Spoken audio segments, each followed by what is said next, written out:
Hi, good day.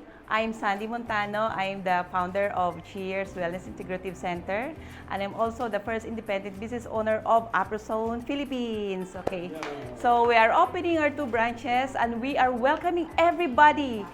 Sagot po namin ang inyong kagandahan. Sagot po namin ang inyong health at sigit sa lahat, sagot po namin ang inyong kita. Dito sa Cheers Wellness Integrative Center, gumaganda ka na, kumikita ka pa. So why I say that? Because we have a lot of protocols that we are prepared for you, and the most important thing is we are here with our CEO right now, the President of AproZone Philippines, Ma'am Linda Muya. Okay. Ma'am Linda is a good friend of Cheers ever since, and we have already here in the Philippines the plant-based stem cell, the first in the country. So, sabi nga nila, tiis ganda noon, Ruby Cell ngayon. So, ano pang hinihintay natin? Halina kayo,